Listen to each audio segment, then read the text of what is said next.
un objectif quelconque que tu veux réussir, par exemple perdre 40 livres avant le début de l'été,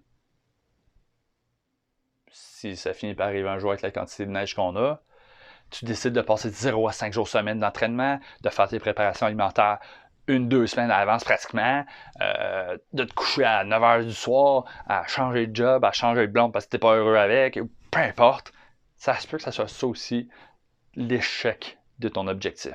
Et si je travaille en cours, naturopathe, neurothérapeute et entraîneur. La raison pourquoi je dis ça, c'est que si tu en fais trop en même temps, tu ne travailles pas intelligemment, tu te demandes bien trop jusqu'à ce que brûler ta motivation, ça se peut que tu retournes dans tes anciennes habitudes, que ça soit pire qu'avant, puis même si tu continues puis tu fais juste t'épuiser, hormonalement parlant, physiologiquement parlant, ça se peut que tu ne fasses pas tes 40 livres que tu voulais dans ton objectif. Donc, je vais te donner 3 trucs qui, peu importe ton objectif, si tu les appliques, c'est sûr et certain qu'à un moment donné, tu vas réussir. Truc numéro 1, travaille fort et intelligemment.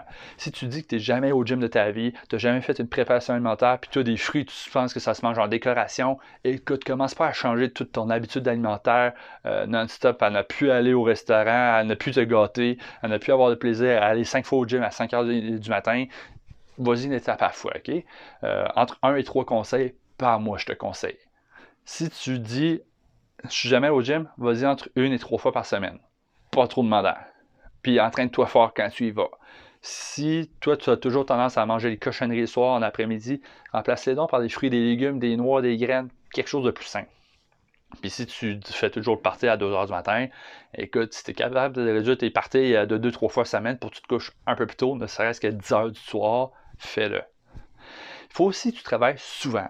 Parce que un mouvement d'entraînement, c'est aussi comme une habitude de vie. C'est que ça prend de la répétition pour le maîtriser. Si tu n'as jamais fait de plan alimentaire, peut-être la première fois que tu vas le faire, ça va te prendre énormément de temps.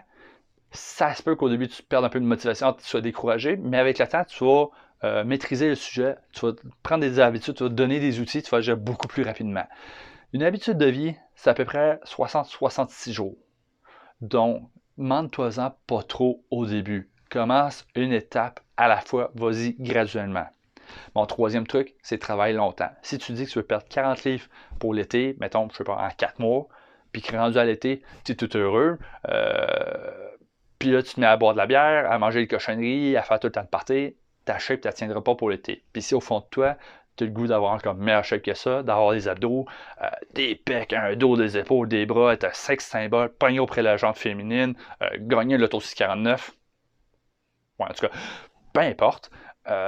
Écoute, c'est un objectif à long terme. Tu peux pas juste dire qu'en 4 mois, tu vas l'avoir. Il n'y a pas un athlète qui a eu une shape de feu, une énergie incroyable, un système digestif vraiment super en 4 mois quand c'était vraiment l'enfer au début. Ça se peut que ça prenne plus de temps, voire des années.